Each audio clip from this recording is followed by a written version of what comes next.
ஒரு நாள் காலை நேரம் ஒரு குரு படுக்கையை விட்டு எழுந்திருக்கிறார். உடனே சீடர்களை பார்த்து எல்லாரும் இப்படி வாங்கங்கிறார். எல்லாரும் வர்றாங்க வேகமாக. என்னங்க வேணும் உங்களுக்கு அப்படிங்கிற மாதிரி எல்லாரும் குருவை பார்த்தாங்க பயபக்தியோட.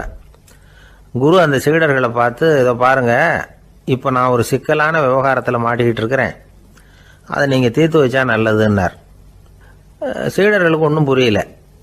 என்ன இது இவர் இப்படி சொல்கிறாரு? நமக்குள்ள எல்லா விவகாரங்களையும் தீர்த்து வைக்கிறவர் நம்ம குருநாதர், அவருடைய விவகாரத்தை நாம் தீர்த்து வைக்கிறதா? ஆச்சரியமாக இருக்குதே, குருநாதருக்கே சிக்கலா அப்படின்னு யோசனை பண்ண ஆரம்பித்தாங்க. இருந்தாலும் ரொம்ப பணிவாக கேட்டாங்க, சுவாமி உங்களுக்கே சிக்கலா? இந்த உலகத்து சிக்கல்களுக்கும் சிரமங்களுக்கும் அப்பாற்பட்டவர் அல்லவா தாங்கள், அப்படிப்பட்ட உங்களுக்கு சிக்கல்னா அது எப்படி அப்படின்னாங்க. எனக்கு ஏற்பட்டிருக்கிற சிக்கல் அவ்வளவு பெருசு, ரொம்ப பெரிய விவகாரம் அது அப்படின்னார் குரு. கொஞ்சம் விவரமாக சொல்லுங்க அப்படின்னாங்க இவங்க. இப்போ அந்த குரு விவரத்தை சொன்னார். அதாவது நேற்று ராத்திரி நான் ஒரு கனவு கண்டேன். அந்த கனவில் நான் ஒரு பட்டாம்பூச்சியாக மாறிட்டேன். அப்படி மாறி ஒவ்வொரு மலராக பறந்து போய் உட்காந்து தேன் சாப்பிட்டேன் அப்படின்னார். சீடர்கள் இதை கேட்டதும் ரொம்ப திகைச்சு போயிட்டாங்க. என்ன இது, இது ஒரு பெரிய பிரச்சனையா? ஒரு சாதாரண கனவு கண்டதுக்காகவா இந்த காலை வேளையில் நம்மளையெல்லாம் குருநாதர் இவ்வளவு அவசரமாக கூப்பிட்டுருக்கார் அப்படின்னு நினச்சாங்க. இருந்தாலும் கேட்டாங்க, இதில் என்ன சிக்கல் சுவாமி? கனவுங்கிறது எல்லாருக்கும் வரத்தானே செய்யும் அப்படின்னார் ஒரு சீடர். சீடர்களே, பிரச்சனை அது இல்லை. நான் இன்னைக்கு காலையில் கண்ணு முழிச்சு பார்த்தப்போ நான் நானாக மறுபடியும் மாறிட்டேங்கிறத தெரிஞ்சுக்கிட்டேன். இதில் சிக்கல் என்னன்னா, இப்போ அந்த பட்டாம்பூச்சி தான் நானாக ஆயிட்டதாக கனவு கண்டுகிட்டு இருக்கா அப்படிங்கிறது தான். ஒரு மனுஷன் பட்டாம்பூச்சி ஆகிறதாக கனவு காண முடியுங்கிறப்போ அந்த பட்டாம்பூச்சியும் மனுஷனாக ஆகிறதாக கனவு காண முடியும் இல்லையா? இப்போ எனக்கு யதார்த்த நிலை தெரியணும், எது நிஜம்னு தெரியணும். நேற்று ராத்திரி நான் கண்டது கனவா, அல்லது இது பட்டாம்பூச்சி கண்டுகிட்டு இருக்கிற கனவா? இதுதான் குரு கேட்ட கேள்வி. இதை கேட்டதும் சீடர்கள் ரொம்ப குழம்பி போயிட்டாங்க. சுவாமி, இது வரைக்கும் நாங்கள் தூங்குறப்ப பார்க்கறது கனவுன்னும் மூழ்கிட்டு இருக்கிறப்ப பார்க்கறது நனவுன்னு நம்பிக்கிட்டு இருக்கிறோம். இப்போ எங்களை ரொம்ப குழப்பிட்டீங்க, இதுக்கு பதில் சொல்ல எங்களுக்கு சக்தி இல்லை அப்படின்னு சொல்லிவிட்டாங்களாம். அதுக்கப்புறம் அந்த குரு சொன்னாராம், நினைவு தான் முக்கியமான அம்சம். முடிவு கட்டம்னா பகலின் நினைவுகளை விட இரவின் கனவுகளே ரொம்ப உண்மை. ஒருத்தன் தூங்க போனால் தூங்கிக்கிட்டே இருந்தால் அவன் காணும் கனவு பொய்ங்கிறத அவன் உணர மாட்டான். ஒவ்வொரு கனவும் காணும் பொழுது அது ரொம்ப உண்மையாக தான் தெரியுது. ஒரு கனவு கூட உண்மை இல்லைன்னு கனவுல தோன்றுவதே இல்லை அப்படின்னார் குரு. அகில வாழ்வு அத்தனையும் சொற்பனம் கண்டாய் அப்படிங்கிறார் தாயுமானவர். ஆகையினால நம்ம கனவுலேருந்து நாம் என்னைக்கு முழிச்சிக்க போகிறோம் அப்படிங்கிறது தான் ஒரு முக்கியமான கேள்வி. ஒருத்தர் வந்தார், காலில் கட்டோடு வந்தார். என்னங்க காலில் கட்டுன்னு? சார், நேற்று ராத்திரி தூக்கத்தில் எங்கள் வீட்டு கூரையில் ஏணியை சாத்தி வச்சு இறங்கினப்போ வழுக்கி விழுந்து காலை உடச்சிக்கிட்டேன்னார். உங்கள் வீட்டில் தான் ஏணியே கிடையாது சார் அப்படின்னு. உண்மைதான் சார், நான் கீழே விழுந்து முழிச்சுக்கிட்டதுக்கு அப்புறம் தானே ஏணி இல்லைங்கிறது எனக்கு ஞாபகம் வந்தது அப்படின்னார். பொங்கல் திருநாள். பொங்கல் திருநாள்னா இது ஏதோ அறுவடை திருநாள் அப்படின்னு சொல்லுவோம். அதாவது வருஷம் பூரா நாம் பாடுபட்டு அதனுடைய பலனை அனுபவிக்கிற நாள் அப்படிங்கிறது நாம் சொல்லிகிட்டு இருக்கிறது. இது முக்கியமாக இது ஒரு நன்றி அறிவிப்பு நாள் அப்படின்னு சொல்லுவாங்க. இன்றைக்கி நிறைய நன்றி அறிவிப்பு கூட்டம்லாம் நடந்துக்கிட்டு இருக்குல்ல, அது மாதிரி விவசாயிகள் நடத்துகிற ஒரு நன்றி அறிவிப்பு விழா இது. யாருக்கு நன்றி சொல்கிறாங்கன்னா ஆதவனுக்கு. அதாவது சூரியன் இல்லைன்னா விவசாயம் இல்லை. அதனால் ஆதவனுக்கு நன்றி செலுத்துகிற நாளாக இந்த பொங்கல் திருநாளை நாம் கொண்டாடுறோம். அதாவது இந்த பொங்கலில் விவசாயிகள்கிட்டேருந்து நிறைய பண்புகளை நாம் தெரிஞ்சுக்க வேண்டிய நாள் இது. விவசாயிகள் அவங்க விவசாயம் முன்னேறி இருக்கிற அளவுக்கு விவசாயிகளுடைய வாழ்க்கை தரம் முன்னேறலை. அந்த அளவுக்கு அவர்கள் நாட்டுக்காக உழைச்சிக்கிட்டு இருக்கிறாங்க. அந்த காலத்திலே அதை பற்றி ஒரு கதை சொல்கிறது உண்டு. ஒரு வயசான ஆள் நிலத்தில் ஏறு உழுதுகிட்டு இருந்தாராம். கிழிஞ்சு போன ஒரு சின்ன துண்டை தான் இடுப்பில் கட்டியிருந்தாராம். தலையில் ஒரு கந்தலை சுற்றி இருந்தார். உடம்பு பூரா சேரு, ரொம்ப ஏழை. ஏறு ஓட்டிகிட்டு இருக்கிறவர் வேறு எப்படி இருப்பார்? இருந்தாலும் அந்த ஆள் ரொம்ப ஜாலியாக பாட்டு பாடிக்கிட்டே ஏறு உழுதுகிட்டு இருந்தாராம். உடம்புல தான் அவர் ஏழையை தவிர மனசில் ஒரு ஏழையாக தெரியல. அந்த சமயத்தில் அந்த நாட்டு ராஜா அந்த பக்கமாக குதிரை மேலே வந்தாராம். வேட்டைக்கு போயிட்டு பரிவாரங்களோடு திரும்பி வந்துக்கிட்டு இருக்கிறார். ரொம்ப செல்வ செழிப்பில் இருக்கிற ராஜா அவர் இந்த வயசான விவசாயியை பார்த்துருக்கார். இந்த ஆள் ரொம்பவும் ஏழைங்கிறது அவர் பார்த்தாவே பளிச்சுன்னு தெரியுது. கட்டிக்கிறதுக்கு நல்ல துணி இல்லை, உடம்போ இழைச்சி போயிருக்குது, வயிறு முதுகில் போய் ஒட்டிக்கிட்டு இருக்கு, கண்ணு குழி விழுந்து போயிருக்குது. ஆனாலும் முகத்தை பார்த்தா சந்தோஷமாக இருக்கிற மாதிரி இருக்குது. இவ்வளவு உற்சாகமாக பாடிக்கிட்டு இருக்கிறாரே அப்படின்னு ஆச்சரியமாக நினச்சி பார்த்தார் அந்த ராஜா. சரி, அவர்கிட்ட கொஞ்சம் பேச்சு கொடுத்து பார்க்கலாம் அப்படின்னு முடிவு பண்ணார். ஐயா பெரியவரே, இப்படி கொஞ்சம் வர முடியுமான்னாராம். பொழுது போகிறதுக்குள்ளே நான் இந்த வயல் பூரா உழவு ஓட்டி ஆகணும், அதனால் பேசுகிறதுக்கு நேரம் இல்லை அப்படின்னாராம் அந்த பெரியவர். என்ன அவ்வளவு அவசரமாக? மீதி இருந்தால் நாளைக்கு உழுதக்கூடாதா? அது சரி, உனக்கு எத்தனை ஏக்கர் நிலம் இருக்குது அப்படின்னு விசாரிச்சிருக்கார் ராஜா. எனக்குன்னு சொந்தமாக உள்ளங்கை அளவு கூட நிலம் கிடையாது. இது எங்கள் முதலாளியோட நிலம். இதை பூராவும் உழுது முடித்தாதான் அவர் கூலி கொடுப்பார். நான் கூலிக்கு உழுதுகிட்டு இருக்கிறேன். உங்ககிட்ட பேசிக்கிட்டு இருந்தால் அவருக்கு துரோகம் பண்ணது மாதிரி ஆகிடும் அப்படின்னாராம். ராஜா குதிரையை விட்டு கீழே இறங்கினார். வரப்பில் நடந்து அந்த பெரியவர்கிட்டயே போனாராம். சரி, ஒரு நாள் பூரா உழுதா உனக்கு எவ்வளவு கூலின்னு கேட்டிருக்கார். 8 அணா கூலி கிடைக்கும்னாராம் அவர். இது ரொம்ப காலத்துக்கு முன்னாடி நடந்த ஒரு சம்பவங்கிறதுனால அப்போ 8 அணா கூலிங்கிறது ரொம்ப பெருசு. இருந்தாலும் அதுவும் அந்த ராஜாவுக்கு பெரிய கூலியாக தெரியல. இவ்வளவு தானா, இதை வச்சுக்கிட்டு நீ எப்படி காலம் தள்ளுற அப்படின்னாராம். ஒன்றும் கவலை இல்லை அப்படின்னாராம் அவர். ராஜாவுக்கு ரொம்ப ஆச்சரியமாக போச்சு. 8 அணா கூலி வாங்குகிற இந்த ஆள் கவலை இல்லாமல் இருக்கிறார், ஏராளமான வசதியோடு இருக்கிறன்னா கவலை இல்லாமல் வாழ முடியலையே அப்படின்னு நினச்சி பார்த்துருக்கார். அது சரி, 8 அணாவில் எப்படி குடும்பம் நடத்துகிற அப்படின்னு கேட்டாராம். எனக்கு கிடைக்கிற 8 அணாவில் 2 அணா குடும்பத்துக்கு செலவழிக்கிறேன், 2 அணா பழைய கடனுக்கு கொடுக்குறேன், 2 அணா தர்மம் செய்கிறேன், 2 அணா வட்டிக்கு கொடுக்குறேன், ஒரு குறையும் இல்லைன்னாராம். ராஜாவுக்கு ஒன்றும் புரியல. எனக்கு ஒன்றும் புரியலேன்னு இருக்கார். ஐயா, எனக்கும் என் மனைவிக்கும் 2 அணா செலவாகுது. வயசான அம்மா அப்பா இருக்கிறாங்க, சின்ன வயசில் என்னை காப்பாற்றினவங்க அவங்க.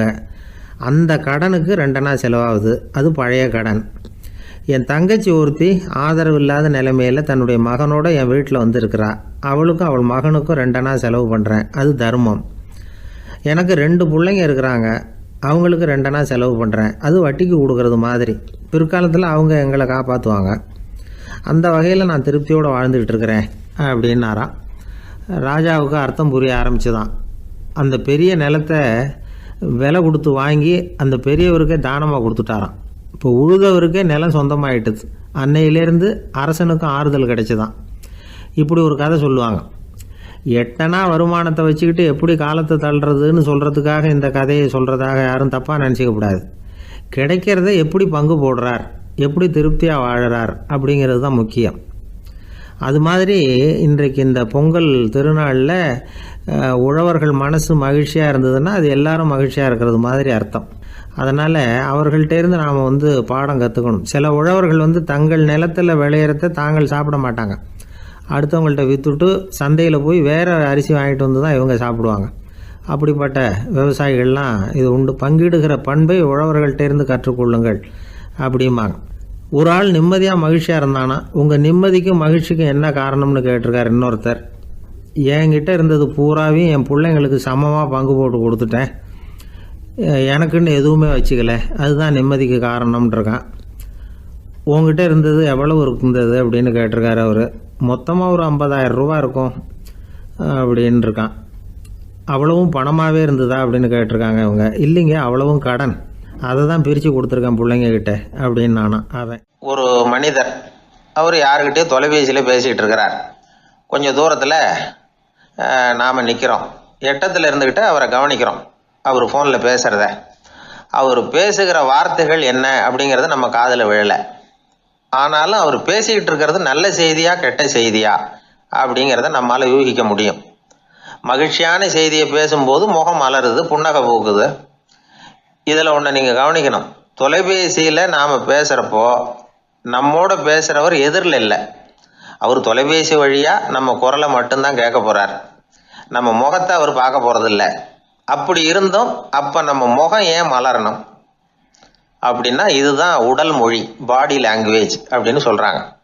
நம்ம அறியாமலேயே நம்ம உடம்பு செய்திகளை தெரிவிக்குது பாருங்க, அதுதான் உடல் மொழி. ஒரு மனிதர் தொலைபேசியில பேசிக்கிட்டு இருக்கிறத நீங்க தூரத்துல இருந்து கவனிச்சுக்கிட்டே அவர் நண்பரோட பேசுறாரா, மனைவியோட பேசுறாரா, குழந்தையோட பேசுறாரா, இல்ல மேல் அதிகாரி கிட்ட பேசுறாரா, அல்லது அவருக்கு கீழே பணிபுரிகிறவர்கள் கிட்ட பேசுறாரா அப்படிங்கிறத கண்டுபிடிக்கலாம். அதுக்கு காரணம் அவருடைய உடல் மொழி. இந்த உடல் மொழி கூட நம்ம வாழ்க்கையின் முன்னேற்றத்துக்கு பயன்படும். இதை பற்றியெல்லாம் கூட சில நிபுணர்கள் ஆராய்ச்சி பண்ணி பார்த்துருக்குறாங்க. அவங்க சில விவரங்களை சொல்கிறாங்க. குறிப்பாக ஒருத்தர் தன்னுடைய நாற்காலியில் கிட்டத்தட்ட படுத்துக்காத குறையாக உட்காந்துருக்கிறாருன்னு வச்சுக்கோங்க. எதிர இருக்கிறவர் பேசுறது அவருக்கு பிடிக்கலன்னு அர்த்தமா. தலையை சொரிஞ்சிக்கிறது, வேற வேற திசைகளில் பார்க்கறது, கொட்டாவி விடுறது, கால்களை மாற்றி போட்டு உட்கார்றது, களைப்பா கை விரல்களை அப்படியே பின்னிக்கிறது, அடிக்கடி கடிகாரத்தை பார்க்கறது, இப்படிலாம் ஒருத்தர் பண்ணிக்கிட்டு இருக்கிறாருன்னா நாம் கூடிய சீக்கிரம் அந்த இடத்த விட்டு எழுந்திரிச்சு வந்துடுறது நல்லது. ஏன்னா இதெல்லாம் அவருடைய சலிப்பு, சோர்வு, ஆர்வமின்மை இதுக்கு அடையாளங்கள். நம்முடைய பேச்சு அவரை சலிப்படைய வச்சுட்டதுன்னு அர்த்தம். அவர் ரொம்பவும் சோர்ந்து போயிட்டாருன்னு பொருள். நம்முடைய பேச்சில் அவருக்கு ஆர்வம் இல்லைன்னு அர்த்தம். அதே நேரத்தில் நாற்காலியின் நுனியில் அமர்ந்து உடலை முன்னுக்கு நகர்த்தி எதிர இருக்கிறவரின் கண்களை பார்த்துக்கிட்டே பேசினாலும் சரி அல்லது பேச்சை கேட்டாலும் சரி, உங்கள் பேரில் மற்றவங்களுக்கு உள்ள பிடிப்பு அதிகரிக்கும். நாம் எப்படிப்பட்டவருங்கிறத நம்ம உடம்பும் நடை உடை பாவனையும் அடுத்தவங்களுக்கு காட்டி கொடுத்துரும். உங்கள் உடம்பு, உங்கள் பார்வை, நடை, உட்கார்ற விதம் இதை வச்சுக்கிட்டே நீங்கள் பொறுப்புள்ளவரா, முரடரா, அலட்சியமானவரா, மரியாதை தெரிஞ்சவரா, அடக்கமானவரா, நம்பிக்கைக்கு உரியவரா, நாணயம் இல்லாதவரா, பயந்தவரா, திறமைசாலியா, அப்பாவியா அப்படிங்கிறதையெல்லாம் கண்டுபிடிச்சிடலாம். அதனால் இந்த உடல் மொழியை புரிஞ்சுக்கிட்டு நம்மளை கொஞ்சம் சரிப்படுத்திக்கிட்டோம்னா வாழ்க்கையில் சுலபமாக பல காரியங்களை சாதிக்க முடியும். ஒரு மனநல மருத்துவமனை, அங்கே ஒருத்தர் ஒரு நாற்காலியில் உட்காந்துக்கிட்டு கார் ஓட்டுறது மாதிரி அப்படி பாவனை பண்ணிகிட்டு இருந்தார். ஸ்டியரிங்கை திருப்புறது மாதிரி, பின்னாடி வர்ற வண்டியை நிற்க சொல்கிறது மாதிரி, அப்புறம் இவர் ஒதுங்கிக்கிட்டு அவருக்கு வழி விடுறது மாதிரி, இப்படிலாம் சேட்டைகள் பண்ணிக்கிட்டு இருந்தார் மனநல மருத்துவமனையில். இதை பார்த்துக்கிட்டு இருந்த ஒருத்தர் பக்கத்தில் இருந்த இன்னொருத்தர்கிட்ட கேட்டார், இவர் ஏன் இப்படி பண்ணுறாரு, இவருக்கு ஏன் அப்படி வந்தது நிலைமை அப்படின்னு சொல்லி அவர் விசாரித்தார். அப்போ அவர் விவரம் சொன்னார். வேற ஒன்றும் இல்லைங்க, இவருக்கு கார் ஓட்டணும்னு ஆசை ரொம்ப காலமாக, அது நிறைவேறாமல் போயிட்டுது. அதுக்கப்புறம் அவர் மனநோயாளியை மாறிட்டார். இங்கே அழைச்சிட்டு வந்தாங்க. இங்கே அழைச்சிட்டு வந்ததுலேருந்து அப்படி தான் பண்ணிகிட்டு இருக்கிறார். அவர் கார் ஓட்டுறது மாதிரிலாம் பாவனை பண்ணிகிட்டு இருப்பார், திருப்புறது மாதிரி பண்ணுவார், பின்னாடி வர்றவங்களுக்கு இடம் விடுவார், இப்படிலாம் செய்கிறார் அப்படின்னு விவரம் சொன்னாங்க. நீங்கள் சொல்லப்படாதா, இப்போ நீங்கள் கார் ஓட்டல, வெறும் நாற்காலியில் தான் உட்காந்துருக்குறீங்க அப்படின்னு நீங்கள் சொல்லப்படாதா அவருக்கு அப்படின்னு கேட்டாங்க. அது முடியாதுங்க, ஏன்னா அந்த காரை கழுவுறதுக்காக அவர் தினமும் எனக்கு 10 ரூபா கொடுத்துக்கிட்டு இருக்கிறார் அப்படின்னாராம் அங்கே வேலை செஞ்சுக்கிட்டு இருந்த ஒருத்தர். அதனால் வாழ்க்கையில் நாம் இந்த உடல் மொழியை புரிஞ்சுக்கணும். உடல் மொழிங்கிறது இப்போ ஆரம்பத்தில் சொன்னது மாதிரி அந்த தொலைபேசியில் பேசுகிறவங்கள தூரத்திலிருந்து பார்த்தாவே அவர் யாருக்கிட்ட பேசுகிறார், என்ன பேசுகிறாருன்னு தெரியும்.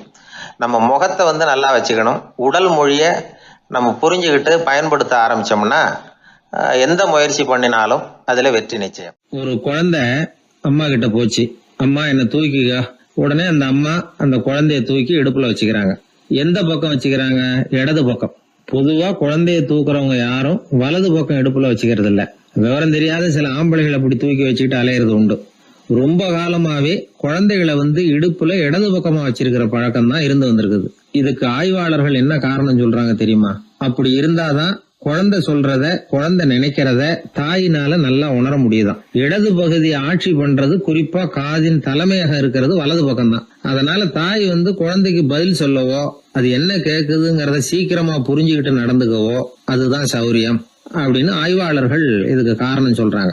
இதனால என்ன ஆகுதான், தாய்க்கும் குழந்தைக்கும் நெருக்கம் அதிகமாகுதான், குழந்தைக்கும் பாதுகாப்பு அதிகமா. அது மட்டும் இல்ல, ஒரு தாய் தன்னுடைய குழந்தைய இடுப்புல சுமக்கிறதுனால அவள் நினைக்கிறத, அவளோட இதய துடிப்ப குழந்தை உணர்தான். 9 மாதத்துக்கு அதிகமா இருந்த இடம் இல்லையா, அதனால அவளை பத்தி நல்லா அறிந்து கொள்ளுகிற வாய்ப்பும் குழந்தைக்கு கிடைக்குது.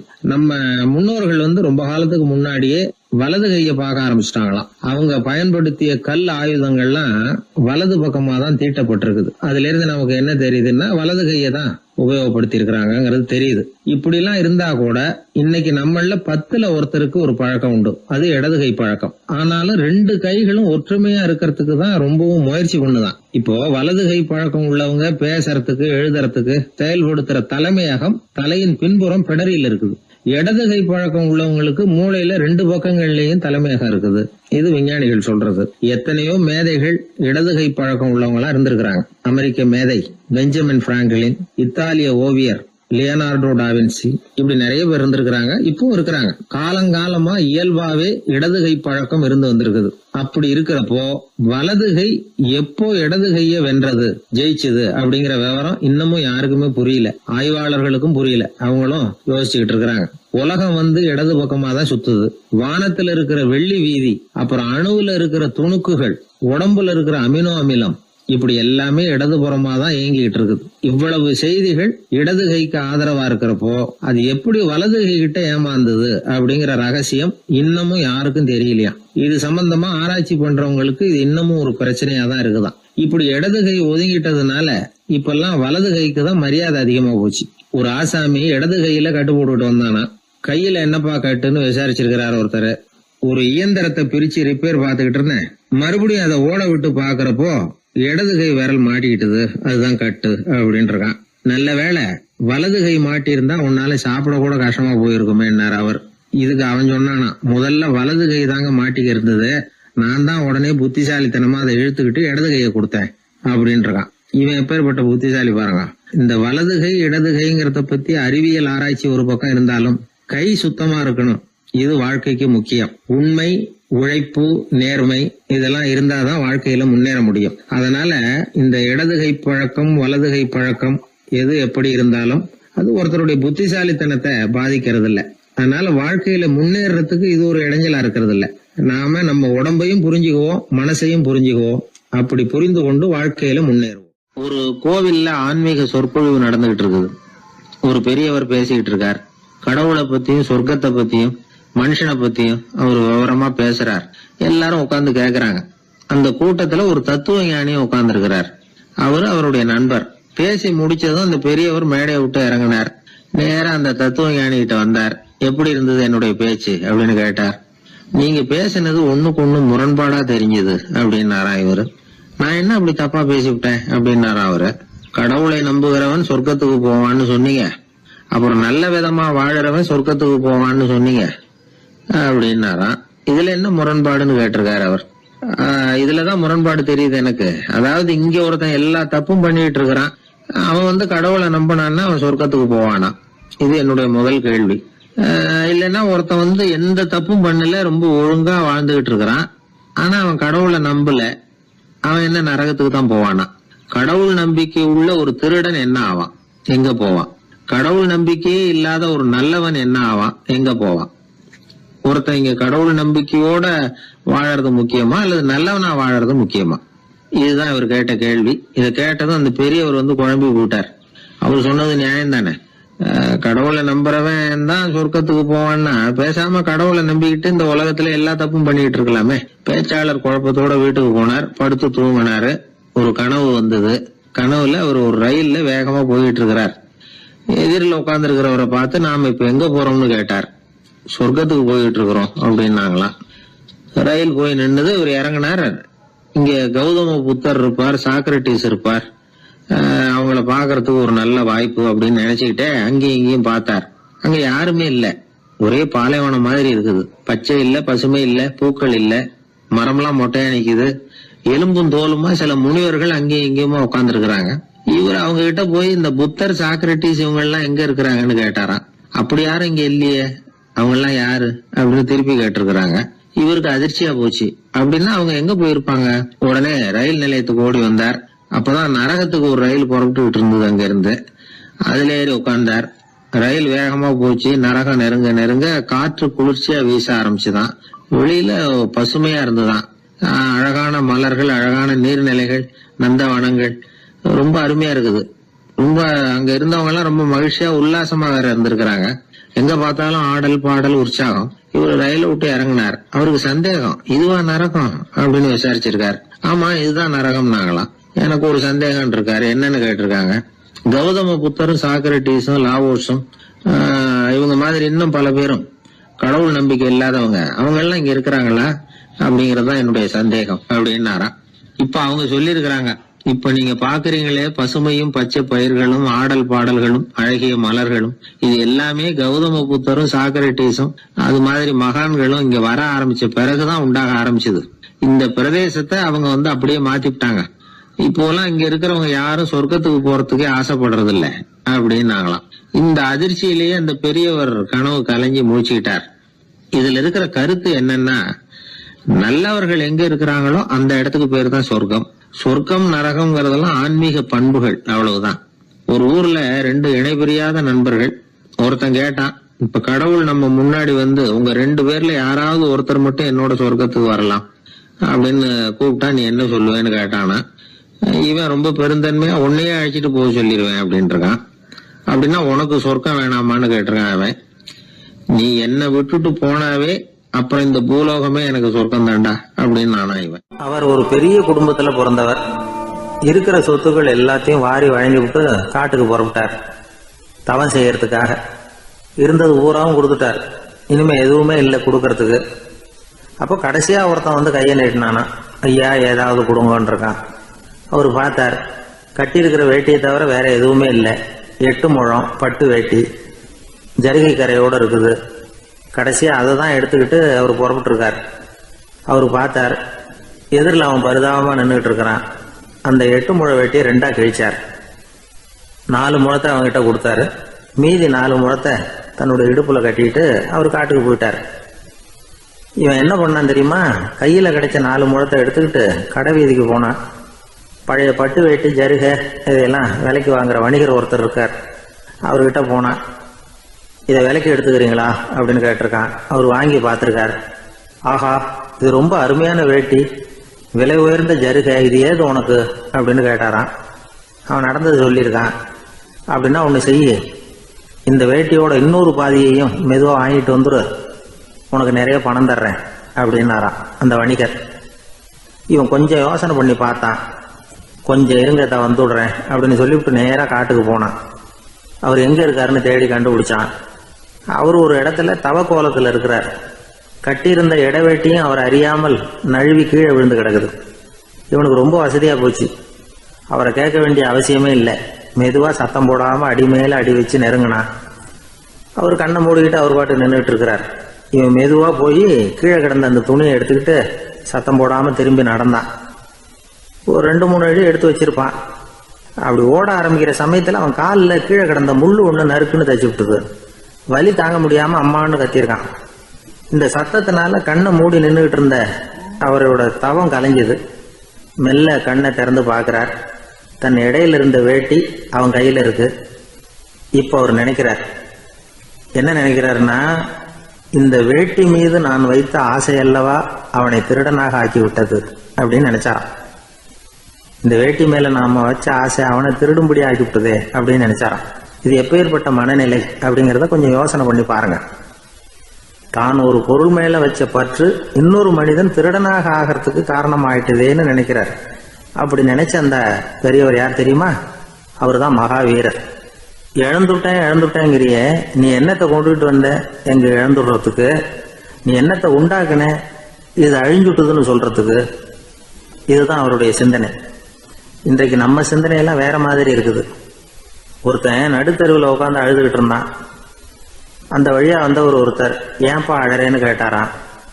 5 ரூபா சார், இந்த இடத்துல விழுந்துட்டுது, ரொம்ப நேரமா தேடுறேன், கிடைக்காது போல இருக்கு அப்படின்னு சொல்லிவிட்டு அழறான். எப்போ தொலைஞ்சதுன்னு கேட்டாராம் அவரு. அது எனக்கு தெரியாது சார், பணத்தை தொலைச்சவன் தேடி பார்த்துட்டு போயிட்டான், நான் அவனுக்கு பின்னாடி தேட வந்தவன் அப்படின்னு நானா. இவன் அள்ள அள்ள குறையாதது அட்சய பாத்திரம், அது நமக்கு தெரியும், கேள்விப்பட்டிருக்கிறோம். ஆனால் போட போட நிரம்பாத ஒரு பாத்திரம் உண்டு. அது என்ன தெரியுமா? நம்மள பல பேர்கிட்ட அந்த பாத்திரம் உண்டு. அதுதான் பேராசை அப்படிங்கிற பாத்திரம். அதை நிறைவு செய்யவே முடியாது. பேராசையை பற்றி சுஃபி இலக்கியத்தில் ஒரு பிரபலமான கதை உண்டாம். அதை ஒரு பெரியவர் எடுத்து சொல்லியிருக்கிறார். ஒரு மன்னர் நகர்வலம் போயிட்டு இருக்கார். ஒரு பிச்சைக்காரன் மன்னர் எதிரில் வரான். பிச்சை போடுங்கிறான். என்னுடைய அமைதியை கெடுக்காதே போங்கிறார் மன்னர். அவன் சிரிக்கிறான். அரசே, உங்களுடைய அமைதி கிடக்கூடிய நிலையில் இருந்தா அதுக்கு பேர் அமைதியே கிடையாது அப்படின்னு ஆனா. எதிரில் நிக்கிறது வெறும் பிச்சைக்காரன் இல்லை, யோகி அப்படிங்கிறத மன்னர் புரிஞ்சுக்கிட்டார். துறவியே, உங்களுக்கு என்ன வேணும்னாலும் கேளுங்க, கொடுக்குறேன்னாராம். அந்த துறவி மறுபடியும் சிரிக்கிறார். அரசே, உங்களால முடியாததையெல்லாம் கொடுக்க முடியும்னு சத்தியம் செய்யாதீங்க அப்படின்னார். மன்னருக்கு கோபம் வந்துட்டுது. என்ன இவர் இப்படி சொல்றாரு அப்படின்னு நினைச்சார். நகர்வலத்தை பாதியிலேயே நிறுத்தினார். வாங்க அரண்மனைக்குன்னார். துறவியை அழைச்சிக்கிட்டு அரண்மனைக்கு வந்துட்டார். துறவி தன்கிட்ட இருந்த பிச்சை பாத்திரத்தை நீட்டினார். இது நிறைய எனக்கு பொற்காசுகள் வேணும் அப்படின்னாராம். அவ்வளவுதானா, இது ஒரு பெரிய காரியமா அப்படின்னு கையை தட்டினாராம் மன்னர். ஒரு பெரிய தாம்பாளம் நிறைய பொற்காசுகள் வந்து சேர்ந்தது. அதை அள்ளி போட்டார். போட போட அந்த பிச்சை பாத்திரம் நிரம்பவே இல்லை. பொற்காசுகள் போட போட அவ்வளவையும் உள்ள வாங்கிக்கிட்டே இருக்குது. அரசாங்க கஜானாவே காலி ஆயிட்டுது. மூட்டை மூட்டையா பொற்காசுகளை கொட்டி பார்த்துட்டாங்க. அது முழுங்கிக்கிட்டே இருக்குது. கடைசி வரைக்கும் அந்த பிச்சை பாத்திரம் வந்து நிரம்பவே இல்லை. அரசர்கிட்ட இருந்த கர்வம் போயிட்டுது. அப்படியே பொத்துன்னு துறவி காலில் விழுந்தார். அப்போ அந்த துறவி சொன்னாராம், மன்னா, இந்த பிச்சை பாத்திரத்தை உங்களால மட்டும் இல்லை, வேற யாராலையும் நிரப்ப முடியாது. அதுக்கு என்ன காரணம்னா, இது வந்து சாதாரண பிச்சை பாத்திரம் இல்லை, பேராசைகளோட வாழ்ந்து செத்து போன ஒரு மனிதனின் மண்டை ஓடுது அப்படின்னாராம். பாருங்க, இதுதான் அந்த சுஃபி இலக்கிய கதை. செத்த பிறகும் நிறைவு இல்லைன்னா அது எப்பேற்பட்ட பேராசையா இருக்கும்னு யோசிச்சு பார்த்துங்க. நம்மளும் ஒருத்தர் கல்யாணம் பண்ணிக்க பொண்ணு பார்த்துக்கிட்டு இருந்தார். அழகு, அறிவு, படிப்பு எதுவும் தேவையில்லை, பணம் மட்டும் இருந்தா போதும் அப்படின்னு பார்க்குறவங்க கிட்ட எல்லாம் சொல்லி வச்சார். ரொம்ப நாளைக்கு அப்புறம் ஒரு பணக்காரர் கிடைச்சார். அவர் சொன்னார், இதை பாருங்க, எனக்கு 20 வயசுல ஒரு மகள், அவளை நீங்க கல்யாணம் பண்ணிக்கிட்டா 2 லட்சம் பணம் கொடுப்பேன். 25 வயசுல ஒரு பொண்ணு, அவளை கல்யாணம் பண்ணிக்கிட்டா 2.5 லட்சம் தருவேன். 30 வயசுல ஒரு பொண்ணு இருக்கா, அவளை கல்யாணம் பண்ணிக்கிட்டா 3 லட்சம் தருவேன். என்ன சொல்ற அப்படின்னாராம். இவன் கொஞ்ச நேரம் யோசிச்சு பார்த்துருக்கான். அதுக்கப்புறம் மெதுவா அவரை நிமிந்து பார்த்து, ஏன் சார், உங்ககிட்ட 50 வயசுல ஏதாவது பொண்ணு இருக்கா அப்படின்னு கேட்டானா. ஒரு ஊர்ல ஒரு ஞானி இருக்கிறார். ரொம்ப பெரிய ஞானி. ரொம்ப வயசாயிட்டுது. கடைசி காலத்துல அவர்கிட்ட சில பேர் வந்தாங்க. உங்க குரு யார் அப்படின்னு கேட்டாங்க. அவர் நிமிந்து பார்த்தார். எனக்கு ஆயிரக்கணக்கான குருமார்கள் உண்டு, அவங்க பேரெல்லாம் சொல்லணும்னா இந்த காலம் பத்தாது, ஆனா முக்கியமான ஒரு 3 பேரை பத்தி மட்டும் உங்களுக்கு சொல்றேன் அப்படின்னாராம். அப்புறம் சொன்னார், அந்த 3 பேர்ல ஒருத்தன் ஒரு திருடன். ஒரு சமயம் ஒரு பாலைவனம் வழியா நான் போய்கிட்டு இருந்தேன். அப்போ வழி தவறி போய் ஒரு கிராமத்துக்கு போயிட்டேன். அது இருட்டு நேரம், நடு ராத்திரி, ஊரே உறங்கி போச்சு. அந்த நேரத்தில் ஒரு ஆள் மட்டும் ஒரு வீட்டு சுவத்தில் ஏதோ பண்ணி உள்ளே நுழையிறதுக்கு முயற்சி பண்ணிட்டு இருக்கிறான். அவங்கிட்ட போய் நான் இன்னைக்கு இங்கே எங்கே தங்க முடியும் அப்படின்னு கேட்டேன். அதுக்கு அவன், இந்த ராத்திரி வேளையில் அது ரொம்ப சிரமம், ஒரு திருடனோட உங்களால் தங்க முடியும்னா நீங்கள் என்னோட தங்கலாம் அப்படின்னா. நான் அவங்க கூட 1 மாதம் தங்கியிருந்தேன். ஒவ்வொரு நாள் ராத்திரியும், இப்போ நான் என்னுடைய வேலைக்கு போகிறேன், நீங்கள் ஓய்வு எடுத்துக்கோங்க அப்படின்னு சொல்லிவிட்டு போவான். அவன் திரும்பி வந்த உடனே உனக்கு ஏதாவது கிடைச்சிதான்னு நான் கேட்பேன். அதுக்கு அவன், இன்னைக்கு ராத்திரி ஒன்றும் இல்லை, நாளைக்கு மறுபடியும் முயற்சி பண்ணுவேன் அப்படின்பா. எப்பவும் அவன் நம்பிக்கை இழந்ததே கிடையாது. எப்பவும் சந்தோஷமாகவே இருப்பான். நானும் ரொம்ப காலமாக தியானம் பண்ணிக்கிட்டே இருந்தேன். ஒன்றுமே நடக்கலை. ஆனால் நான் என்ன பண்ணேன் தெரியுமா, மனசு வருத்தப்படும், நம்பிக்கை இழந்துருவேன். அப்போல்லாம் அந்த திருடனுடைய விடாமுயற்சி தான் ஞாபகத்துக்கு வரும். அதனால் அந்த திருடன் எனக்கு ஒரு குரு. என்னுடைய 2வது குரு யாருன்னா அது ஒரு நாய். இது எப்படின்னா, ஒரு சமயம் எனக்கு ரொம்ப தாகமாக இருந்தது. ஒரு நதியை நோக்கி போயிட்டு இருந்தேன். அப்போ ஒரு நாயும் வந்தது. அதுக்கும் தாகம். ஓடி வந்து ஆற்றை பார்த்தது. அதோட நிழல் வந்து ஆற்றுல தெரிஞ்சது. அதை பார்த்ததும் பயந்துட்டுது. அதாவது அது தன்னுடைய சொந்த உருவத்தையே கண்டு பயந்தது. அதை பார்த்து குறைக்குது, திரும்பி ஓடிச்சு. ஆனால் அதுக்கு தாகம் அதிகமாக இருந்ததுனால அது மறுபடியும் திரும்பி வந்தது. பார்த்தா மறுபடியும் தண்ணியில் நாயோட உருவம் தெரியுது. இப்படி சில தடவை பண்ணிச்சு. இருந்தாலும் கடைசியில் தண்ணியில் குதிச்சுட்டுது துணிஞ்சி. இப்படி குதித்த உடனே அதோட உருவமும் மறைஞ்சுட்டுது. இதை பார்த்தேன். நான் என்ன புரிஞ்சுக்கிட்டேன்னா, எவ்வளவுதான் பயம் இருந்தால் கூட ஒருத்தன் தைரியமாக காரியத்தில் இறங்கணும் அப்படிங்கிறத புரிஞ்சுக்கிட்டேன். இந்த போதனை அந்த நாய்கிட்ட இருந்து எனக்கு கிடைச்சிது. இது ஒன்று. அடுத்தது என்னுடைய 3வது குரு யாருன்னா, அது ஒரு சின்ன குழந்தை. நான் ஒரு சமயம் ஒரு நகரத்துக்கு போனேன். அங்கே ஒரு குழந்தை எரிகிற மெழுகுவத்தி ஒன்று எடுத்துக்கிட்டு வந்தது. நான் அந்த குழந்தைய பார்த்து வேடிக்கையாக கேட்டேன், ஏன் பாப்பா இந்த மெழுகுவத்தியை நீயாவே கொளுத்துனியா அப்படின்னு கேட்டேன். ஆமான்னுது அந்த குழந்தை.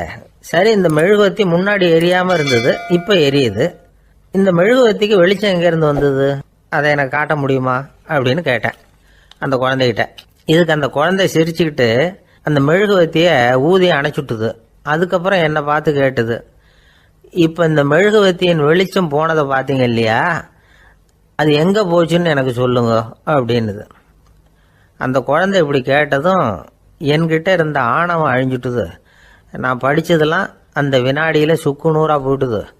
என்னுடைய முட்டாள்தனத்தை நான் உணர்ந்தேன் அப்படின்னு இவ்வளவும் அந்த ஞானி விவரமாக சொன்னாராம். அதனால் நாம் இன்னார்கிட்டே இருந்து தான் இதை கற்றுக்கணுங்கிறது இல்லை, யாருக்கிட்டே இருந்தும் எதையும் கற்றுக்கலாம். நம்மால் ஒருத்தன் ஒரு நாய் வளர்த்துக்கிட்டு இருந்தான். அந்த நாய்க்கு வால் கிடையாது. யாரோ ஏற்கனவே வெட்டி எடுத்துட்டாங்க.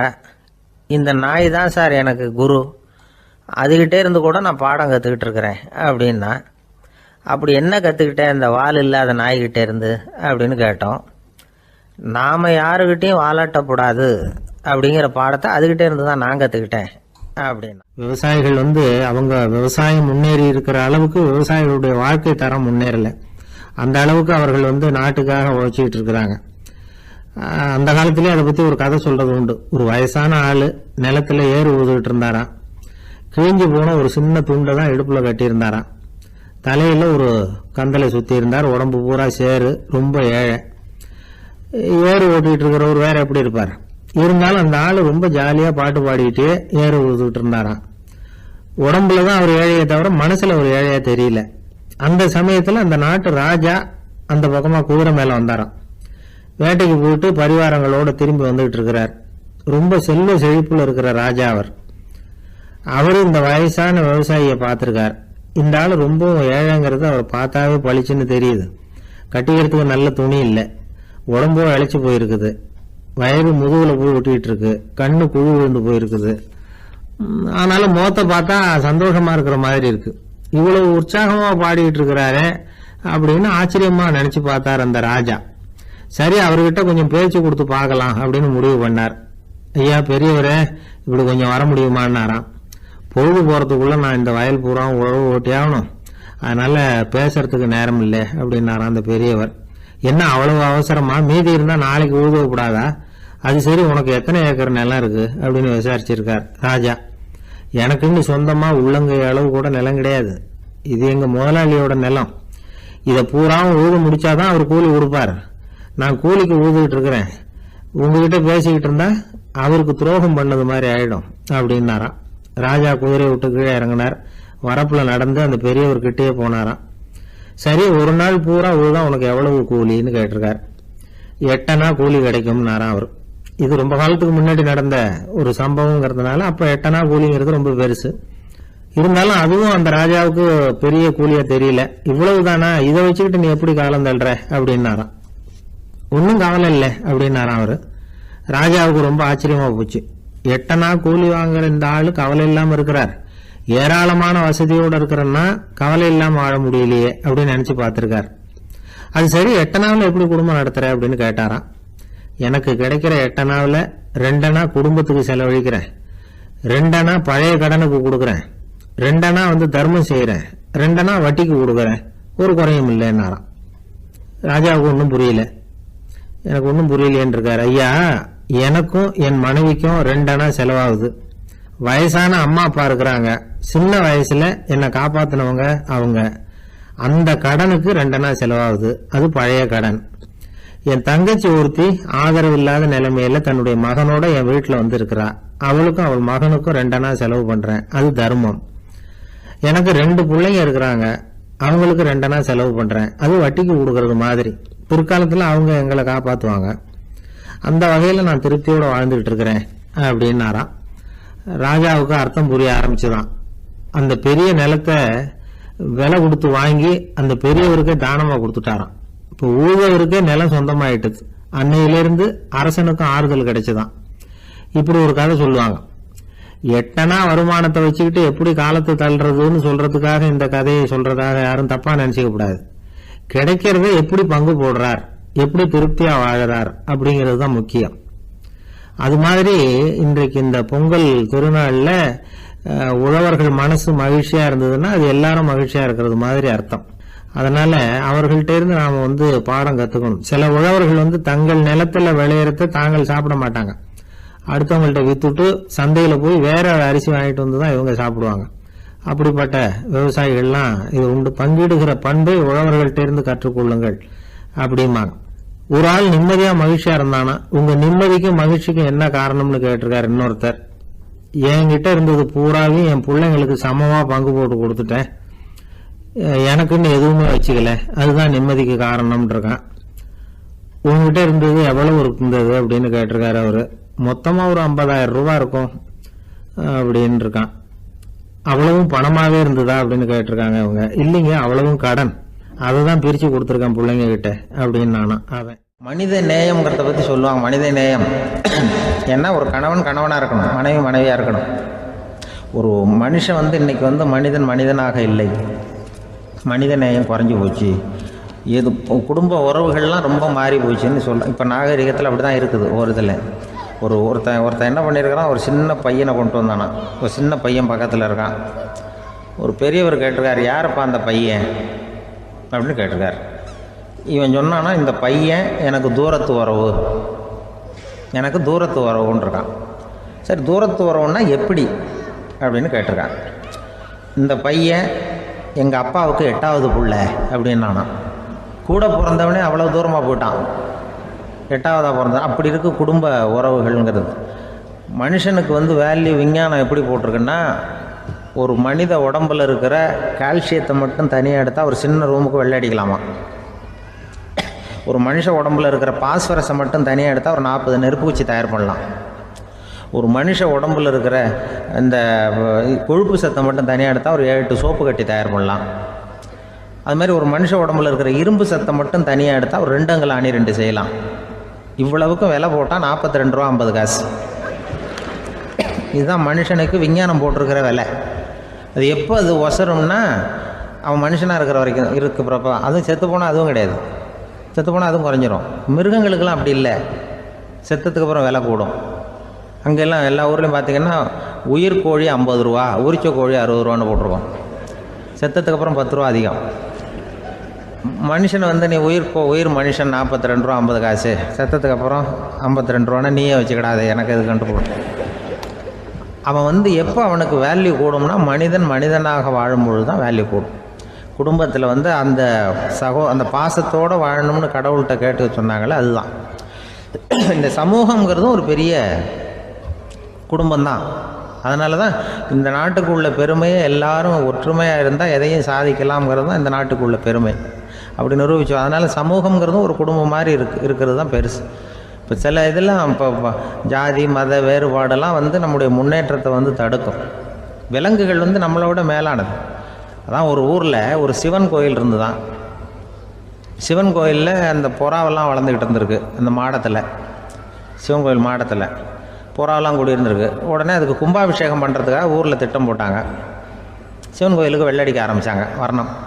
வர்ணம் பூச ஆரம்பித்ததும் அதுக்கு சாரம் கட்டுவாங்கள்ல, இந்த குச்சியெல்லாம் வச்சு சாரம் கட்டுவாங்க.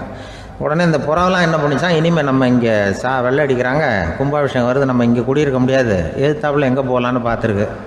இந்த உயரம் கோபுரத்தில் இருந்த புறாவெல்லாம் எதிர்த்தாப்புல ஒரு மாதா கோயில் இருந்திருக்கு, சர்ச்சு. அங்கே சில மாடங்களில் புறாவெல்லாம் இருக்குது, சில மாடம் இருக்குது. உடனே நம்மளாம் அங்கே போய்டும் கொஞ்சம் காலத்துக்குன்னு எல்லாம் புறப்பட்டு இந்த மாதா கோயிலுக்கு போயிடுது. அங்கே போனால் அங்கே இருக்கிற புறாவோடு சேர்ந்து இதுவும் குடியிருந்துட்டுருக்கு. கொஞ்ச நாள் என்னாச்சு, அங்கே கிறிஸ்மஸ் வந்துவிட்டுது. கிறிஸ்மஸ் வந்ததும் சரி இங்கேயும் வெள்ளடிக்க ஆரம்பிக்கிறாங்க. நம்ம மறுபடியும் எங்கடா போகிறதுன்னு பார்த்தா அங்கே இருக்கிற புறாவோட சேர்ந்து இதுவும் சேர்ந்து நேராக ஒரு பள்ளிவாசல் இருந்தது. எதுக்கு அங்கே இருக்கிற மாடத்தில் போய் அங்கே குடியேறிட்டுது எல்லாம். அங்கே போனால் அங்கே ரமலான் மாதம் வந்து ரம்ஜானுக்காக அதையும் புதுப்பிக்க ஆரம்பித்தாங்க.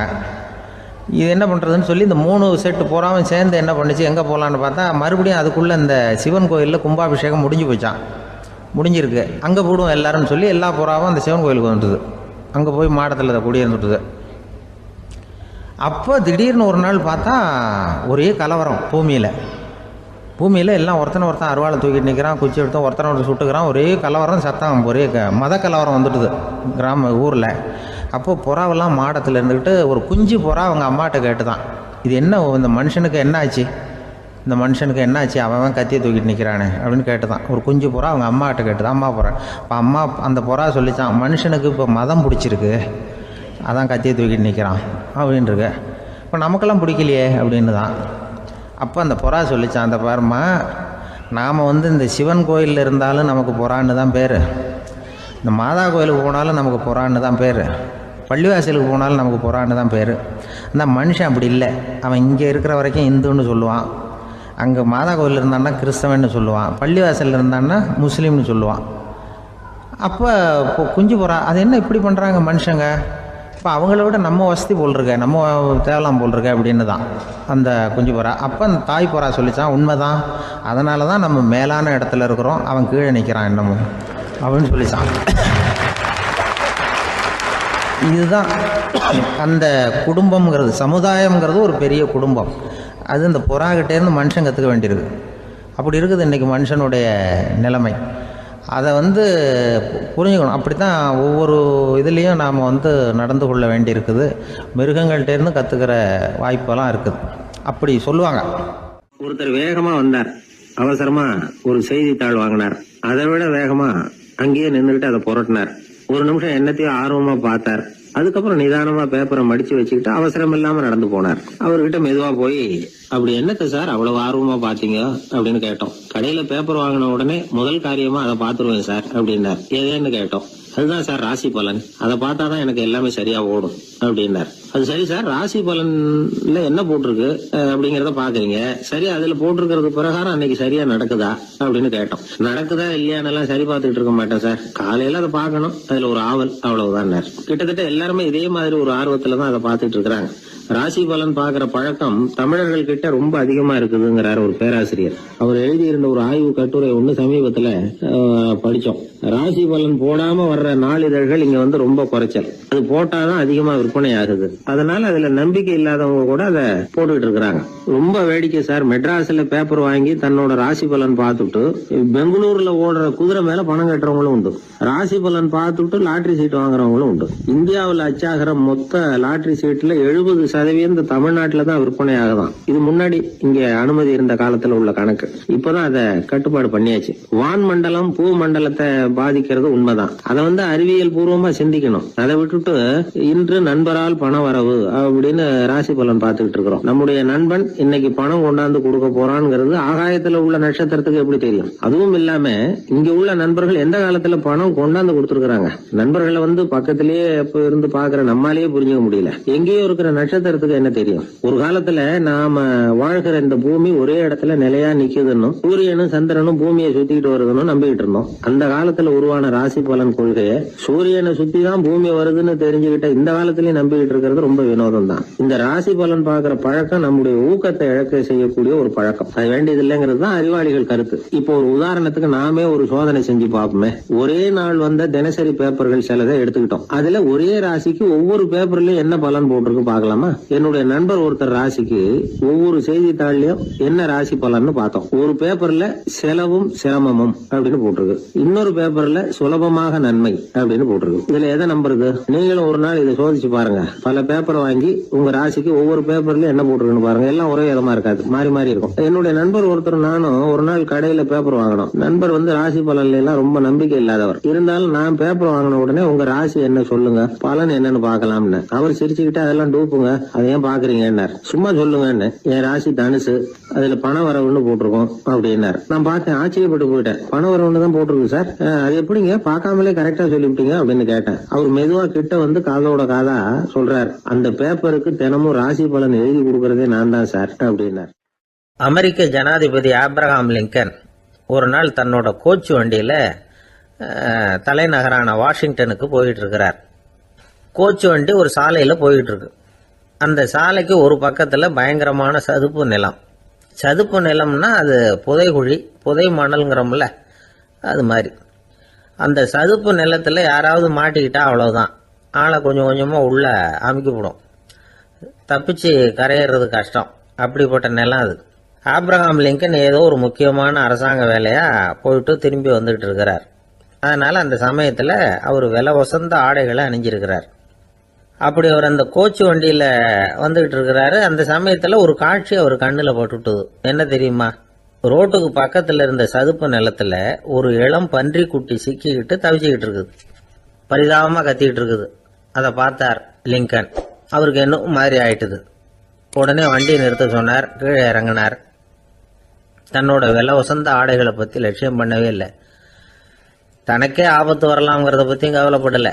தான் ஒரு குடியரசுத் தலைவருங்கிறத பற்றியும் அவர் நினச்சி பார்க்கல.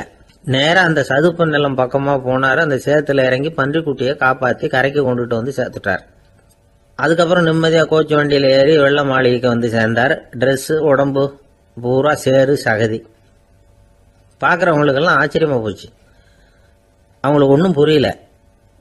இவர் நேராக ட்ரெஸ்ஸு மாற்றிக்கிறதுக்காக போனார். கோச்சு வண்டி ஓட்டிகிட்டு வந்தவங்கிட்ட போய் எல்லாரும் கேட்டாங்க என்ன ஆச்சு அப்படின்னு. அவர் வர்ற வழியில் நடந்த விவரத்தை சொன்னார். ஆப்ரஹாம் லிங்கனுடைய இந்த இறக்க குணத்தை எல்லாரும் பாராட்டினாங்களாம், புகழ்ந்தாங்களாம். ஆனால் இதுக்கு லிங்கன் என்ன பதில் சொன்னார் தெரியுமா? தயவு பண்ணி இந்த புகழ்ச்சியான பேச்சையெல்லாம் ஒதுக்குங்க, அதெல்லாம் வேணாம். அந்த சின்ன பிராணி சகதியில் மாட்டிக்கிட்டு துடிச்சிக்கிட்டு இருந்தது, அதை பார்த்தேன். உடனே என்னுடைய இதயத்தில் ஒரு முள்ளு தைச்சது மாதிரி ஒரு உணர்வு. அந்த முள்ளை பிடுங்கி எறிஞ்சேன், அவ்வளவுதான். உண்மையில் அந்த பிராணிக்கு நான் உதவினேங்கிறத விட எனக்கு ஏற்பட்ட இன்னலை போக்கிக்கிட்டேன் அப்படிங்கிறது தான் உண்மை. அதுதான் பொருத்தம். அப்படி இருக்கிறப்போ இதில் புகழறதுக்கு என்ன இருக்குது அப்படின்னாரு ஆப்ரஹாம் லிங்கன். எவ்வளவு யதார்த்தமான வார்த்தைகள் பாருங்க. இந்த காலத்தில் நம்மளையும் பல பேர் அப்படி உண்டு. நீச்சல் தெரியாத ஒரு ஆள் தண்ணியில் இறங்கிட்டான்.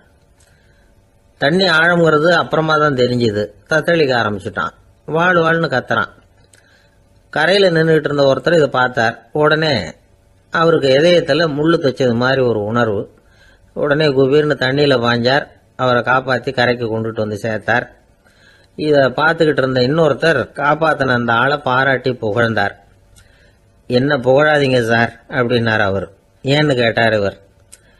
நான் அந்த ஆளை ஏன் காப்பாற்றினேன் தெரியுமா?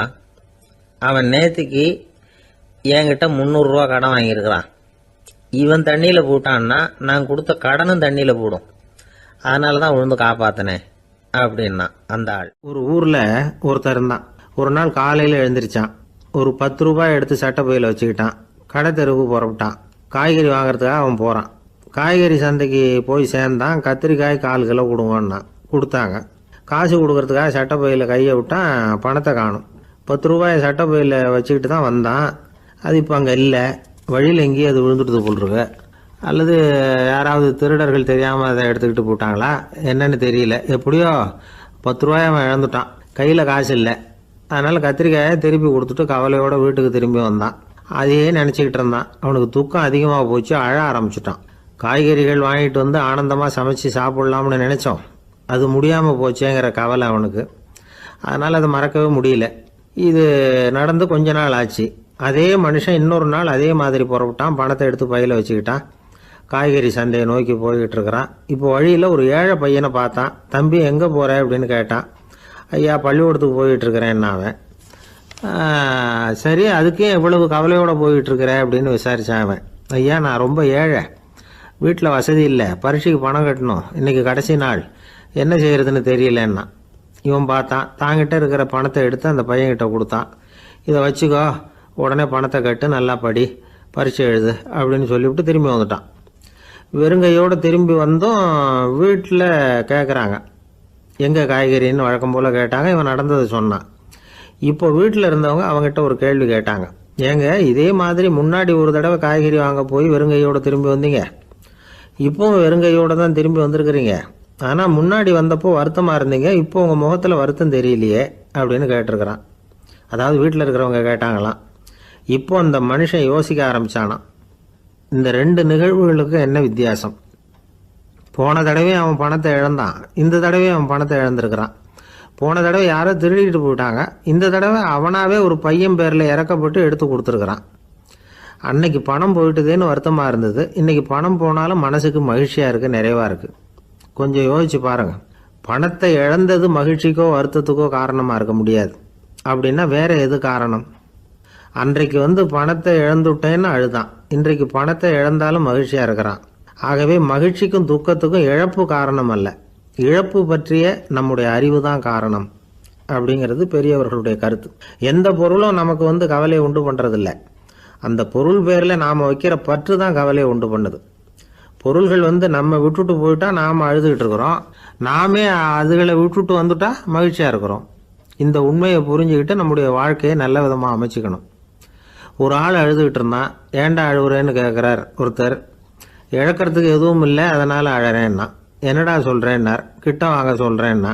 இந்த மணி பர்ஸை வேற ஒருத்தன் பாக்கெட்லேருந்து திருடினேன், அப்புறம் தான் புரிஞ்சுது அவங்ககிட்ட இழக்கிறதுக்கு எதுவும் இல்லைங்கிறது.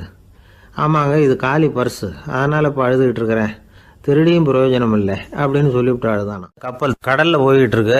புயல், சூறாவளி, அலையெல்லாம் பெருசு பெருசாக ரொம்ப உயரமாக உண்டாகுது. கடுமையான காற்றிலேயும் வேகமான அலைகள்லேயும் சிக்கி அந்த கப்பல் தடுமாறுது. திசை மாறி போச்சு, எந்த பக்கம் போயிட்டு இருக்கிறோம்னே தெரியல. அந்த கப்பலை செலுத்திக்கிட்டு இருந்த மாலுமி ரொம்ப சாமர்த்தியமாக செயல்பட்டார். தன்னுடைய அறிவாற்றலையும் திறமையையும் முழுமையாக பயன்படுத்தினார். அந்த கப்பலை கட்டுப்படுத்தினார். மெதுவாக அந்த சூறாவளியிலிருந்து கப்பலை காப்பாற்றி கரைக்கு கொண்டுட்டு வந்து சேர்த்துட்டார். மாலுமின்னு ஒருத்தர் இருந்ததுனால அந்த மரக்கலம் காப்பாற்றப்பட்டது. மாலுமின்னு ஒருத்தர் இல்லைன்னு வச்சுக்கோங்க, அந்த கப்பலோட கதி என்னவா இருக்கும் யோசிச்சு பாருங்க. ஒரு கோபக்காரனுடைய நிலைமையும் அப்படித்தானா. கோபக்காரன்கிறவன் ஒரு மாலுமி இல்லாத மரக்கலம் அப்படிங்கிறார் நபிகள் நாயகம். கொந்தளிக்கிற கடல்ல கொடுமையான அலைகளின் உச்சியில அல்லல் படுகிற மரக்கலத்தை விட மோசமானது கோபக்காரனின் நிலைமை அப்படிங்கிறது அவருடைய கருத்து. அது மாதிரி இதுன்னு சொல்லல, அதை விட மோசம் இது அப்படிங்கிறார். ஏன் தெரியுமா? ஒரு கப்பல் கடல்ல தடுமாறினா அதை சரிப்படுத்த மாலுமி இருக்கிறார். அவர் தன்னுடைய சாமர்த்தியத்தினால அதை கட்டுப்படுத்தி சரியான வழிக்கு கொண்டுட்டு வந்துடுவார். ஆனால் கோபக்காரனுடைய நிலைமை அப்படி இல்லை அப்படிங்கிறார் நபிகள் நாயகம். மனித மனம் ஒரு மரக்கலம், அறிவு அதில் இருக்கிற மாலுமி. மாலுமி மரக்கலத்தை செலுத்துறான், அவனுக்கு கட்டுப்பட்டு அது ஓடுது. ஆனால் கோபக்காரனுங்கிற மனுஷங்கிட்ட அறிவுங்கிற மாலுமி சரியாக வேலை செய்ய மாட்டான். ஏன்னா கோபம் அந்த மாலுமியின் கண்களை அவிச்சிரும், காதுகளை கேட்காம பண்ணிவிடும். கண்ணையும் காதையும் மூடிவிட்டு கப்பலை ஓட்டுனா எப்படி ஓட்டுறது? அதனால் கோபக்காரன் மாலுமி இல்லாத மரக்கலம். இடி மின்னலில் மாட்டிக்கிட்டு கஷ்டப்படுற கப்பல் மாதிரி கஷ்டப்படுறான். பெரியவங்கள்லாம் என்ன சொல்கிறாங்க? உனக்கு கெடுதல் பண்ணவனுக்கும் நீ நன்மையை செய், எவருடைய விருப்பு வெறுப்பையும் பொருட்படுத்தாதே. பரம எதிரிக்கும் நீ நன்மை செய்ய ஆரம்பித்தா உன்னுடைய தூய நிலையை பார்த்துட்டு அவனும் உனக்கு நெருக்கமான நண்பனாக ஆயிடுவான். இதுதான் பெரியவங்க நமக்கு சொல்லியிருக்கிறது. புனித குரான் சொல்கிறது என்ன? தீமையை நன்மையை கொண்டே நீர் தடுத்து கொள்ளும் அப்படின்னு சொல்லப்பட்டிருக்கு. அதில் இன்னா செய்தாரை ஒருத்தல் அவர் நாண நன்னயம் செய்து விடல் அப்படிங்கிறார் திருவள்ளுவர். செல்வந்தர் ஒருத்தர்கிட்ட ஒரு சிறுவன் ஆடு மேய்ச்சிக்கிட்டு இருந்தானா. பெரியவர் அவனை கூப்பிட்டு, நீ நேராக போய் ஒரு ஆட்டில் உள்ள ரொம்ப நல்ல பகுதி எதுவோ அதை எடுத்துக்கிட்டு வா அப்படின்னாரான்.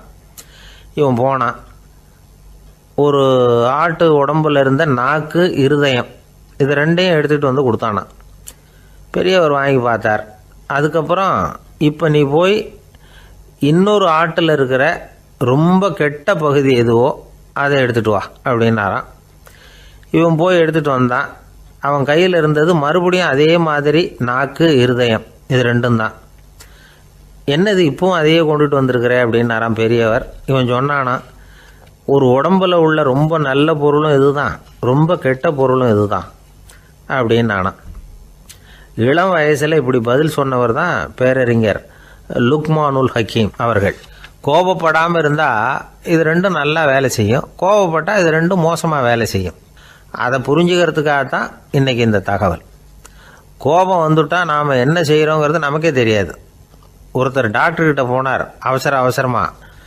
டாக்டர், எனக்கு இப்போ கடுமையான கோப வெறி, எனக்கு கண்ணு மண்ணு ஒன்றும் புரியல, உடனடியாக அதை கட்டுப்படுத்தணும், உடனே இதுக்கு ஏதாவது ஒரு மாத்திரை கொடுங்க ப்ளீஸ் அப்படின்னார். அந்த டாக்டரும் உடனே ஒரு மாத்திரையை கொடுத்து இதை உடனே போடுங்க, நான் தண்ணி கொண்டுகிட்டு வரேன்னு உள்ளே போனார். தண்ணியோடு திரும்பி வந்தார். இவர் சொன்னார், டாக்டர் நீங்கள் கொடுத்த மாத்திரை ரொம்ப பெருசாக இருந்தது, இருந்தாலும் கஷ்டப்பட்டு முழுங்கிட்டேன்னார். டாக்டர் சந்தேகத்தோட மேசையை பார்க்குறார். பார்த்தா மாத்திரை அங்கேயே இருக்குது, பேப்பர் வெயிட்டை காணல. ஒரு பூங்கா, அங்க ஒருத்தர் நின்றுட்டு இருக்கிறார். ஏதோ ஆழ்ந்த யோசனையில இருக்கிறார். அந்த பக்கமா இன்னொருத்தர் வந்தார். இவரை கவனிச்சார். என்ன யோசனைன்னு கேட்டார். எப்படி எழுந்திருக்கிறதுன்னு யோசனை பண்ணிட்டு இருக்கிறேன்னாரு. அவர் கேட்டவருக்கு ஒரு மாதிரி ஆயிட்டது. ஏற்கனவே நின்றுகிட்டு இருக்கிற ஒருத்தர் எப்படி எழுந்திருச்சு நிக்கிறதுன்னு யோசிக்கிறாருன்னா அது ஆச்சரியம் தானே. அதுக்கப்புறம் இவர் யோசிக்க ஆரம்பிச்சார், என்ன இவர் இப்படி பேசுறாரு அப்படின்னு. கீழே விழுந்தாதானே எழுந்திருச்சு நிக்க முடியும். எழுந்திருக்கணும்னு நினைக்கிறவங்க முதல்ல கீழே விழணும். இவர் முதல்ல கீழே விழணும், அதுக்கப்புறம் தான் எழுந்திருக்கிறது எப்படின்னு சிந்திக்க முடியும். இந்த உலகத்துல எல்லாருமே கீழே விழுந்து எழுந்தவர்கள் தான். இப்ப இந்த குழந்தை பருவத்துல கீழே விழாம நடைபயில கற்றுக்கிட்டவங்க யாராவது உண்டா? சின்ன வயசுல ஒரு தடவை கூட கீழே விழல சார், அப்படியே பிறந்தாரு வளர்ந்தாரு பெரியவர் ஆயிட்டார் அப்படின்னு யாரையும் சொல்ல முடியாது. மனுஷங்கிறவன் விழுந்து புரண்டு எழுந்துதான் நடக்க கத்துக்கிறான். ஒரு உண்மையை நாம எல்லாரும் புரிஞ்சுக்கணும். இந்த உலகத்துல தவறு செய்யாத மனிதர்களே யாரும் கிடையாது. அப்படி இருக்கிறப்போ எப்போதாவது நாம தவறு பண்ணிவிட்டோம்னா அதுக்காக மனசு உடைஞ்சு போயிடக்கூடாது, வாழ்க்கையில வெறுப்பு வந்துடக்கூடாது. தவறு நடந்துட்டுதா அதுக்காக மனசு உடைஞ்சு போடாதீங்க, அதை ஒரு பாடமா எடுத்துக்கங்க. அதே தவறு மறுபடியும் நடக்காம வேணும்னா பாத்துக்கலாம், அது போதும். தடைக்கல்ல படிக்கெல்லாம் மாத்திக்கணும், இதுதான் இதுல முக்கியம். ஒரு அலுவலகம், அங்க ஒரு அதிகாரி, அவர் உயர்ந்த பதவியில் இருந்தார், சிறந்த நிர்வாகின்னு பேர் வாங்கினவர். அவர் தனக்கு கீழே வேலை செய்யறவங்க கிட்ட எல்லாம் சொல்லுவாராம், இந்த நிறுவனத்துல நீங்க எத்தனை தடவை வேணும்னாலும் தவறுகள் செய்யலாம், ஒரே விஷயம் என்னன்னா ஒரே தவறை மறுபடியும் செய்யக்கூடாது, அது முக்கியம் அப்படின்பாராம். இத மேம்போக்கா பார்த்தா அவர் ஏதோ தன்னுடைய ஊழியர்களை தவறு செய்ய தூண்டுறது மாதிரி தெரியும். ஆனா உண்மை அப்படி இல்லை. இன்னைக்கு என்ன நடக்குது தெரியுமா? அநேகமா எல்லா மனிதர்களுமே ஒரே தவறை தான் மறுபடியும் செய்யறாங்க. விளையாட்டு வீரர்கள் ஒரே மாதிரியான தவறுகளை திரும்ப திரும்ப செய்யறது உண்டு. கணக்கு எழுதுறவங்கள பாருங்க, ஒரே தப்ப மறுபடியும் செய்வாங்க. அலுவலகம் வருகிறவர்களை கவனிங்க, ஒரு நாள் தாமதமா வந்தா பரவாயில்ல, தினமும் தாமதமா வருவாங்க. இது மாதிரி செய்த தவறையே திரும்ப செய்யறதுக்கு என்ன காரணம்? ஞாபக மறதி, கவனக்குறைவு, தன்னுடைய திறமை பேர்ல அளவுக்கு மீறிய நம்பிக்கை, இப்படி இதுல ஏதாவது ஒரு காரணமா இருக்கலாம் அப்படிங்கிறாங்க இது பற்றி ஆய்வு செய்கிற வல்லுநர்கள். ஒரு தடவை செஞ்ச தவிர மறுபடியும் செய்யறது இல்லைன்னு முடிவு செஞ்சுக்கிட்டு அதை செயல்படுத்த கத்துக்கணும், அது போதும், வாழ்க்கை வெற்றிகரமா அமையும் அப்படிங்கிறாங்க அந்த அனுபவசாலிகள். அதனால வெற்றிகரமா வாழ்க்கையில நடைபோட விரும்பும் இளைஞர்கள் தவிர்க்க வேண்டியது என்னன்னா, முதல்ல சோம்பலை தவிருங்கள், சுறுசுறுப்பாக இயங்குங்கள் அப்படிங்கறது அவங்க அறிவுரை. 2வது ஞாபக மறதி, எந்த செயல்லையும் ஈடுபாடு வேணும், அக்கறை வேணும். 3வது கவனக்குறைவு, எதையும் அலட்சியப்படுத்தக்கூடாது.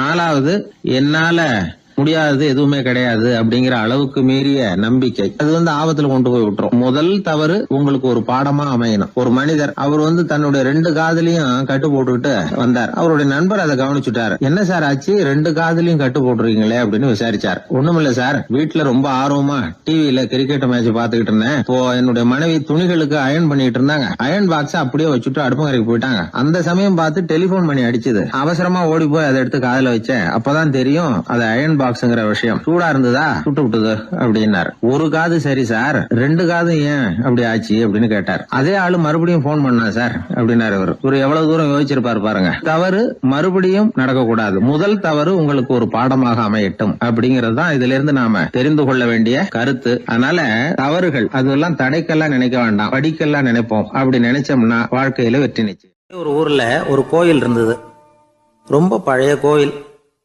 உள்ளே போகிறதுக்கே பயமாக இருக்கும், எந்த நேரத்தில் இடிஞ்சு விழுந்துருமோ அப்படிங்கிற பயம். அப்படி இருந்ததுனால யாரும் துணிஞ்சு சாமி கும்பிடுறதுக்கு அங்கே போகிறதில்ல. கோயிலுக்கு வர்ற கூட்டம் கொஞ்சம் கொஞ்சமாக குறைய ஆரம்பிச்சுட்டுது. கோயில் நிர்வாகிகள் எல்லாரும் கூடி உட்காந்து பேசினாங்க. என்ன பண்ணலாம்னு யோசனை பண்ணாங்க. எந்த இடம் மோசமாக இருக்கோ அந்த இடத்த பழுது பார்த்தாங்க. அங்கே எங்கே வர்ணத்தை பூசி கொஞ்சம் அழகுபடுத்தி பார்த்தாங்க. ஏதோ இந்த ஊரில் கோயில்னு ஒன்று இருக்குது, அது மக்களுக்கு தெரியணும் அப்படிங்கிறதுக்காகத்தான் அப்படிலாம் பண்ணாங்க. இருந்தாலும் கோவில் இருக்கிற நிலைமை மக்களுக்கு தெரியும், அதனால் அங்கே வர்றது குறைச்சிக்கிட்டாங்க அவங்க. ஒரு கட்டத்தில் யாருமே வர்றதில்லை, நிலைமை அந்த அளவுக்கு ஆயிட்டுது. மறுபடியும் கோவில் நிர்வாகிகள் கூட்டம் நடந்தது. இந்த கூட்டம் கூட கோயிலுக்கு உள்ளே நடக்கலை, இடிஞ்சு விழுந்துருமோங்கிற பயம். அதனால் வெளியில தான் உட்காந்து கூட்டத்தை நடத்தினாங்க. ஏன்னா உள்ளே போகிறதுக்கு அவங்களுக்கும் துணிச்சல் கிடையாது. எந்த நேரமும் விழுந்துரும் போல இருந்தது அது. அது வழியாக போகிறவங்க கூட வேகமாக அந்த இடத்த கடந்து போக ஆரம்பிச்சிட்டாங்க. கோவில் நிர்வாகிகள் வெளியில் உட்காந்து கூட்டம் போட்டாங்க இல்லையா, அந்த கூட்டத்தில் 4 தீர்மானங்களை நிறைவேற்றினாங்க. அது என்ன 4 தீர்மானம்னா, முதல் தீர்மானம், இந்த கோவிலை இடிப்பது அப்படிங்கிற முடிவை இந்த கமிட்டி மிகவும் வருத்தத்துடன் ஏற்றுக்கொள்ளுகிறது அப்படின்னு நிறைவேற்றினாங்க. இதுக்கு பதிலாக இன்னொரு கோவிலை உடனடியாக கட்டி முடிச்சுடணுங்கிறது 2வது தீர்மானம். 3வது தீர்மானம் என்ன தெரியுமா? பழைய கோவிலின் கதவுகள், அதிலிருந்து பிரித்து எடுக்கிற செங்கல், இதையே புது கோவில் கட்டுவதற்கு பயன்படுத்தி கொள்ள வேண்டியது. பழைய கோவில் இருந்த மாதிரியே அதே வடிவத்தில் புது கோவிலையும் கட்ட வேண்டியது. பழைய கோவிலின் அஸ்திவாரத்தை அப்படியே வச்சுக்கிட்டு அதுக்கு மேலே நாம் கோவிலை கட்டிக்க வேண்டியது. இதுதான் 3வது தீர்மானம். இதையும் கமிட்டி முழு மனசோட ஏற்றுக்கிட்டது. இது வரைக்கும் சரி. இப்போ அந்த கமிட்டி 4வதாக ஒரு முக்கியமான தீர்மானத்தை கொண்டுகிட்டு வந்து அதையும் ஏகமனதாக நிறைவேற்றி விட்டது. அது என்ன தீர்மானம்னா, புதிய கோவில் கட்டி முடிக்கிற வரைக்கும் பழைய கோவிலை இடிக்கிறதில்லை அப்படிங்கிற தீர்மானம். எப்படி இருக்குது பாருங்க இது. பழசை இடிக்காத வரையில் அதே இடத்துல புதுசாக எப்படி கட்ட முடியும்? பல விஷயங்களில் நாம் நடந்துக்கிற முறையும் இப்படி தான் இருக்குதான். வாழ்க்கையில் முன்னேறணும்னு ஆசைப்படுவோம். அதே நேரத்தில் அந்த முன்னேற்றத்துக்கு எது தடையாக இருக்கோ அதை விட்டு விடுறதுக்கும் மனசு வராது. வெளிநாட்டில் ஒரு பெரிய விருந்து நடந்துக்கிட்டு இருந்துதான். எல்லாரும் மது கோப்பையும் கையுமா அலைஞ்சிக்கிட்டு இருக்கிறாங்க. ஒருத்தர் மட்டும் கையில் எதுவும் இல்லாமல் ரொம்ப நல்ல பிள்ளையா சாதுவா ஒரு ஓரமாக தனியாக உட்காந்துருக்கிறார். அவர்கிட்ட நெருங்கி வாங்க மது சாப்பிட்லாம் அப்படின்னு கூப்பிட்டாங்களாம். என்னை வற்புறுத்தாதீங்க, நான் என் மனசுக்குள்ளே உறுதியாக தீர்மானம் பண்ணிவிட்டேன் அப்படின்னாராம். என்ன தீர்மானம் பண்ணியிருக்கீங்க அப்படின்னு கேட்டிருக்கேன்.